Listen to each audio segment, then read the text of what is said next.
Hello friends, welcome to my channel study vlogs with Shivendra. आज है 12 अप्रैल 2022। आज हम लोग बात करेंगे 12 अप्रैल 2022 के मोस्ट इम्पॉर्टेंट क्वेश्चंस के बारे में। पूरी वीडियो ध्यान से देखिएगा। यदि वीडियो आपको पसंद आती हो तो प्लीज़ वीडियो को लाइक, शेयर एंड सब्सक्राइब कर दीजिएगा और साथ ही साथ बेल आइकन को भी प्रेस कर दीजिएगा, जिससे कि आने वाले वीडियो के नोटिफिकेशन आपको मिलते रहें। चलिए शुरू करते हैं आज के क्वेश्चंस को।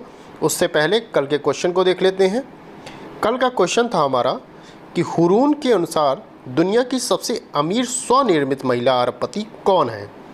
तो हुरून के अनुसार दुनिया की सबसे अमीर स्वनिर्मित महिला अरबपति हैं वा याजून को बनाया गया है। ओके, नेक्स्ट क्वेश्चन हमने पूछा था किर्गिस्तान की करेंसी क्या है। तो किर्गिस्तान की करेंसी सोम है। चलिए आज के क्वेश्चंस को देख लेते हैं। आज का पहला क्वेश्चन हमारा है कि अपना पहला शी ऑटो स्टैंड स्थापित किया किस राज्य सरकार ने। तो अपना पहला शी ऑटो स्टैंड स्थापित किया आंध्र प्रदेश सरकार ने स्थापित किया है। ठीक है, कहाँ स्थापित किया है? तो यह आंध्र प्रदेश के चित्तूर में स्थापित किया। ये भी आपको पता होना चाहिए। अब देखिए आंध्र प्रदेश आया है तो आंध्र प्रदेश के विषय में थोड़ा जान लेते हैं। राजधानी क्या है इसकी? आंध्र प्रदेश की विशाखापत्तनम, अमरावती, कुर्नूल, ये तीनों राजधानियां हैं, परंतु अभी विवादित स्थिति चल रही है। मुख्यमंत्री कौन है? जगनमोहन रेड्डी हैं। झीलें कौन कौन सी हैं? कोलेरू है, पुलिकट झील यहाँ की है, इम्पॉर्टेंट झील है। लोक नृत्य यहाँ का कुचिपुड़ी जो है मोस्ट इम्पॉर्टेंट आपका लोक नृत्य है। अधिकतर एग्जाम में पूछा जाता है कि कुचिपुड़ी कहाँ का नृत्य है, तो आप बताएंगे आंध्र प्रदेश का। ठीक है, इसके साथ ही साथ आंध्र प्रदेश से संबंधित कुछ और पॉइंट हैं, जैसे भारत में कुल 18 रेलवे जोन हैं, ये पता होना चाहिए आपको। और 18वां कौन सा है? यह विशाखापत्तनम में है। विशाखापत्तनम कहाँ है? आंध्र प्रदेश में, तो ये पता हो आपको। और इसके साथ ही साथ हाई कोर्ट आपसे पूछा जाए कि इस समय वर्तमान में कुल कितने हाई कोर्ट हैं, तो टोटल 25 हाई कोर्ट हैं। और सबसे लेटेस्ट में इस समय कौन है? तो यह अमरावती हाई कोर्ट है। ठीक है, तो ये इतनी चीज़ें आंध्र प्रदेश से संबंधित हैं। चलिए नेक्स्ट क्वेश्चन देखते हैं। पिक्सेल ने स्पेस एक्स के द्वारा अपना पहला उपग्रह लॉन्च किया किस नाम से यह उपग्रह लॉन्च किया?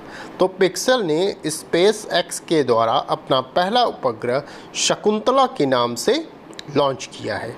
ठीक है, और किस रॉकेट से लॉन्च किया? उस रॉकेट का नाम भी आप जानते रहिए, फॉल्कन 9। ये भी पूछा जा सकता है। पहला आपसे क्वेश्चन पूछा जा सकता है कि उस उपग्रह का नाम क्या है, किस नाम से लॉन्च किया गया है? तो वह शकुंतला नाम से किया गया है। किस रॉकेट से किया गया उसका नाम बताइए? फॉल्कन 9 है। किसके द्वारा किया गया है?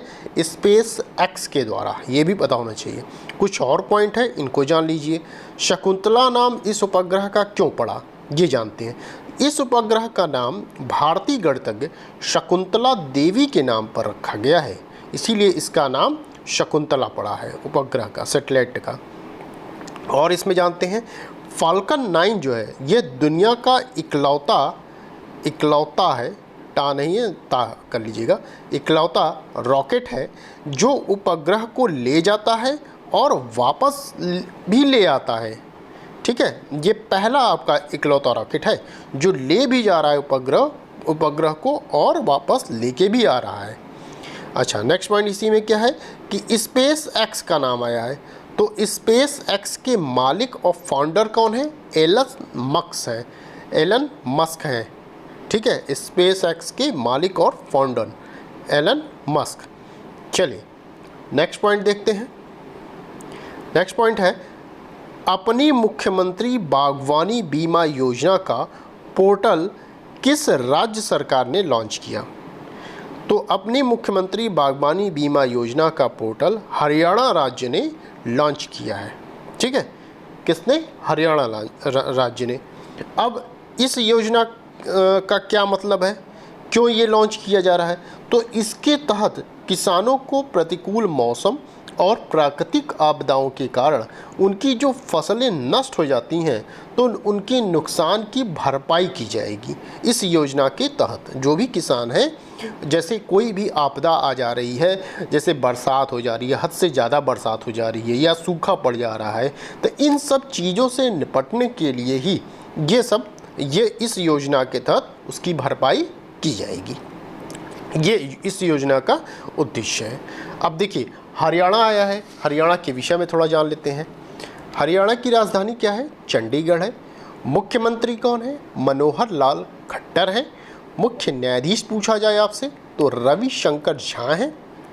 झीलें पूछी जाएं तो बसई वेटलैंड, बड़खड़ झील, सूरज कुंड, ब्रह्म सरोवर, ये सब झीलें हैं यहाँ की। नेशनल पार्क की बात की जाए तो सुल्तानपुर राष्ट्रीय उद्यान यहाँ का इम्पोर्टेंट नेशनल पार्क है हरियाणा का। चलिए नेक्स्ट पॉइंट देखते हैं हम लोग। भारतीय वायुसेना के किस हेलीकॉप्टर ने 60 साल पूरे होने का जश्न मनाया? ये इम्पोर्टेंट है आपके लिए, ध्यान रखिएगा। तो भारतीय वायुसेना के चेतक हेलीकॉप्टर ने 60 साल पूरे होने का जश्न मनाया। चेतक आपको पता होना चाहिए कि राणा प्रताप के घोड़े का नाम भी चेतक था, ठीक है। उसी से आप याद कर लीजिएगा कि भारतीय वायुसेना के चेतक हेलीकॉप्टर ने 60 साल पूरे होने का जश्न मनाया, ठीक है। 60 साल बहुत ही बड़ी उपलब्धि होती है, बहुत ज़्यादा टाइम बीत गया है। इसे हिंदुस्तान एरोनॉटिक्स लिमिटेड, जिसे HAL कहते हैं, ने बनाया है। ये भी पता होना चाहिए, ये पूछा जा सकता है। पहला चीज़ तो आपसे नाम पूछा जा सकता है कि कौन सा हेलीकॉप्टर 60 साल पूरे होने का जश्न मनाया, तो आप बताएंगे चेतक हेलीकॉप्टर। दूसरा क्वेश्चन पूछा जा सकता है कि ये किसने बनाया था, तो आप बताएंगे हिंदुस्तान एरोनॉटिक्स लिमिटेड ने बनाया था, ठीक है। तीसरी चीज़ कि चेतक हेलीकॉप्टर को 1962 में भारतीय वायुसेना में शामिल किया गया था, ये भी पूछा जा सकता है। कब शामिल किया गया था, तो सन पता रहे आपको कि 1962 में भारतीय वायुसेना में शामिल किया गया था। और क्या है इसके बारे में? चेतक हेलीकॉप्टर जो है ये भारतीय वायुसेना के पास सबसे पुरानी ऑपरेशनल फ्लाइंग मशीन है, ठीक है। ये भी इम्पॉर्टेंट है टॉपिक आपका कि चेतक हेलीकॉप्टर भारतीय वायुसेना के पास सबसे पुरानी ऑपरेशनल फ्लाइंग मशीन है, ठीक है। चलिए नेक्स्ट पॉइंट देखते हैं हम लोग। नेक्स्ट पॉइंट हमारा है, देविका रंगाचारी ने रानी लक्ष्मीबाई पर कौन सी पुस्तक लिखी है? तो देविका रंगाचारी ने रानी लक्ष्मीबाई पर क्वीन ऑफ फायर पुस्तक लिखी है। कौन सी? क्वीन ऑफ फायर, ठीक है। पुस्तक का नाम याद रखिएगा, ये रानी लक्ष्मीबाई पे लिखी गई है पुस्तक, ठीक है। चलिए नेक्स्ट पॉइंट देखते हैं। वर्ष 2021 के लिए संत नामदेव राष्ट्रीय पुरस्कार से सम्मानित किया गया। किसको? वर्ष 2021 के लिए संत नामदेव राष्ट्रीय पुरस्कार से सत्यपाल मलिक को सम्मानित किया गया है। ये कौन है? ये मेघालय के राज्यपाल हैं, ये भी पता होना चाहिए आपको। अच्छा, ये जो पुरस्कार है, जो संत नामदेव राष्ट्रीय पुरस्कार, ये 2020 और 21 दोनों साथ में दिए गए हैं, ये पता होना चाहिए। तो इसलिए दोनों इम्पॉर्टेंट हो जाते हैं। 2020 में जिसको मिला है और 2021 में जिसको मिला है, इन दोनों के नाम आपको पता होना चाहिए क्योंकि साथ में दिए गए हैं, ठीक है। तो 2021 में हमने बताया सत्यपाल मलिक हैं जो कि मेघालय के राज्यपाल हैं, और 2020 में किसको मिला है? तो AS दुलत को मिला है, ठीक। इन दोनों के नाम आप याद रखिएगा। चलिए नेक्स्ट पॉइंट देखते हैं। वर्ष 2021 के लिए चमेली देवी जैन पुरस्कार किसे दिया गया? तो वर्ष 2021 के लिए चमेली देवी जैन पुरस्कार आरिफा जौहरी को दिया गया। ये इम्पॉर्टेंट क्वेश्चन है आपका कि 2021 के लिए किसको मिला चमेली देवी जैन पुरस्कार? आरिफा जौहरी को मिला। यह पुरस्कार किसको मिलता है? यह महिला पत्रकारों को दिया जाता है, ये भी पता होना चाहिए। ये पूछा जा सकता है आपसे कि चमेली देवी जैन पुरस्कार ये किसको दिया जाता है? तो यह महिला पत्रकारों को दिया जाता है।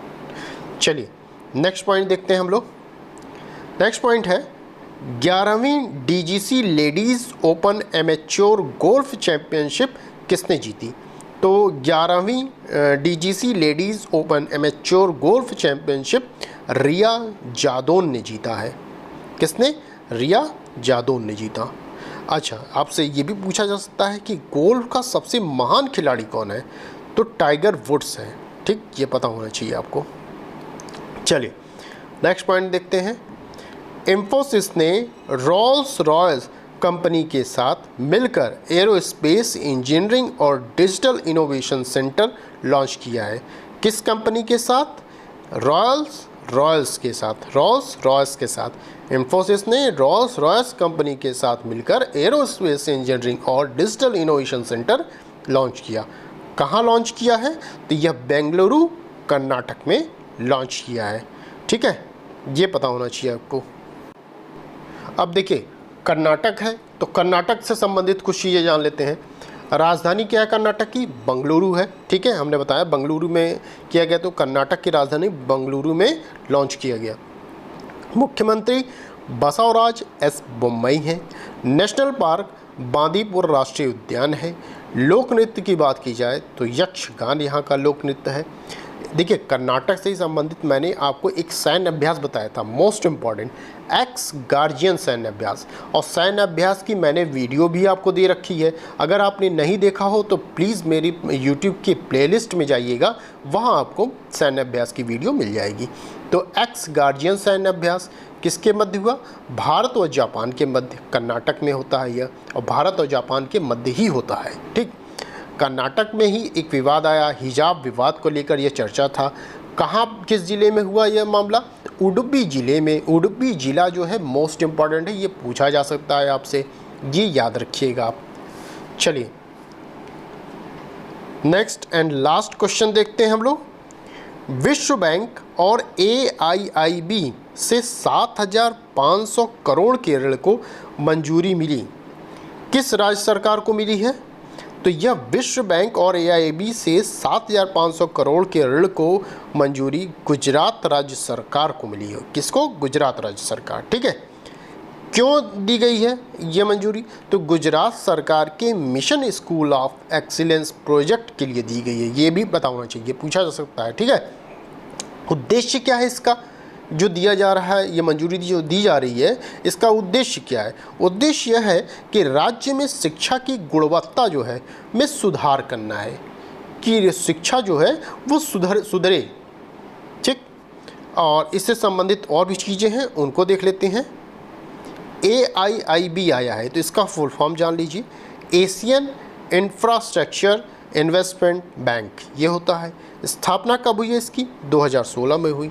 मुख्यालय कहाँ है? बीजिंग में है। अध्यक्ष कौन है?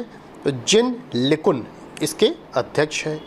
अब देखिए, विश्व बैंक भी आया है तो विश्व बैंक के बारे में जान लेते हैं। स्थापना कब हुई है? 1944 में हुई है। मुख्यालय कहाँ है? वॉशिंगटन DC है। अध्यक्ष कौन है? मोस्ट इम्पॉर्टेंट, डेविड मलपास हैं। ये अध्यक्ष जरूर याद रखिएगा, पूछा जा सकता है विश्व बैंक। ठीक है, स्थापना याद रखिए इसका, मुख्यालय, अध्यक्ष, ये तीनों इम्पॉर्टेंट है इसके। अध्यक्ष कौन? David Malpass. अब देखिए, गुजरात आया है तो गुजरात के विषय में थोड़ा सा जान लेते हैं। गुजरात की राजधानी क्या है? गांधीनगर है। यहीं पर गांधीनगर में भारत का पहला समुद्री मध्यस्थता केंद्र खोला गया है। ठीक है, आपसे पूछा जाए कि भारत का पहला समुद्री मध्यस्थता केंद्र कहाँ खोला गया, तो आप बताएंगे गुजरात की राजधानी गांधीनगर में खोला गया। मुख्यमंत्री कौन है? भूपेंद्र पटेल हैं। झील कौन सी है यहाँ की इंपॉर्टेंट? ताल सरोवर, मोस्ट इम्पॉर्टेंट आपकी झील है यहाँ की। नेशनल पार्क की बात की जाए तो गिर नेशनल पार्क मोस्ट इम्पॉर्टेंट आपका पार्क है। ग से गिर होता है, ग से गुजरात, ये पकड़ लीजिएगा आप, ग और ग दोनों में मिल रहे हैं। लोक नृत्य की बात की जाए तो गरबा, डांडिया, रासलीला यहाँ के इम्पॉर्टेंट आपके लोक नृत्य हैं। यहाँ भी आप देखेंगे गरबा में ग है, तो ग से गरबा, ग से गिर, ग से गुजरात, ग से गांधीनगर इसकी राजधानी। ठीक, तो जितने भी ग हैं वो गुजरात में ही हैं, लगभग इसी में है। नहीं आता कुछ तो आप इसी से पकड़ सकते हैं। आप 4 ऑप्शन देखेंगे, आपका आंसर सही हो जाएगा। ठीक, चलिए गुजरात से ही संबंधित कुछ और चीज़ें हैं, उनको देख लेते हैं। सूरत में भारत की पहली बुलेट ट्रेन का स्टेशन बनाया जा रहा है। ठीक है, सूरत है कहाँ? गुजरात में है। कर्क रेखा जो है गुजरात राज्य से होकर गुजरती है, ये पता होना चाहिए आपको। और कितने राज्यों से होकर गुजरती है, तो यह 8 राज्यों से होकर गुजरती है। कौन से 8 राज्य हैं? गुजरात, राजस्थान, MP, छत्तीसगढ़, झारखंड, पश्चिम बंगाल, त्रिपुरा, मिजोरम, ये 8 राज्य हैं जिनसे कर्क रेखा गुजरती है। कुछ और पॉइंट हैं, इनको देख लेते हैं। अभी IPL का चल रहा है सीजन, तो गुजरात टाइटंस जो है वो IPL में नई टीम आई है। मैंने आपसे बताया था ये पहले 8 टीमें थीं, फिर 2 टीमों को और बढ़ाया गया। इस समय टोटल वर्तमान में 10 टीमें हैं, जिसमें से गुजरात टाइटंस है। ठीक है, गुजरात ने नई IT नीति लॉन्च करने की घोषणा की है। ठीक, ये भी बता रहा है। सबसे लंबी तटीय रेखा वाला राज्य पूछा जाए तो वो गुजरात है। राज्यपाल यहाँ के आचार्य देवव्रत हैं, ये भी पता होना चाहिए। और गुजरात का एक पड़ोसी देश है, कौन है? वह पाकिस्तान है। ठीक, इतना चीज़ें आपको गुजरात के विषय में पता होनी चाहिए। तो बस ये थे आज के top 10 most important questions. I hope आपको वीडियो पसंद आई होगी। यदि वीडियो पसंद आई हो तो प्लीज़ वीडियो को लाइक, शेयर एंड सब्सक्राइब कर दीजिएगा और साथ ही साथ बेल आइकन को प्रेस कर दीजिएगा, जिससे कि आने वाले वीडियो के नोटिफिकेशन आपको मिलते रहें। चलिए आज के क्वेश्चंस को देख लेते हैं। आज का क्वेश्चन हमारा है कि प्रधानमंत्री मुद्रा योजना कब शुरू की गई थी? आपके ऑप्शन है 2 अक्टूबर 2015, 2 अक्टूबर 2014, 8 अप्रैल 2015, 25 सितंबर 2018। चलिए नेक्स्ट क्वेश्चन देखते हैं। IT कंपनी विप्रो की स्थापना कब हुई थी? आपके ऑप्शन है 1940, 1995, 1945, 1975। तो ये थे आपके क्वेश्चन। इन क्वेश्चंस के आंसर आप कमेंट के माध्यम से मुझे बताइएगा कि कौन से सही हैं। ठीक है, तो बस आज के लिए इतना ही। फिर मिलते हैं नेक्स्ट वीडियो में। Thank you.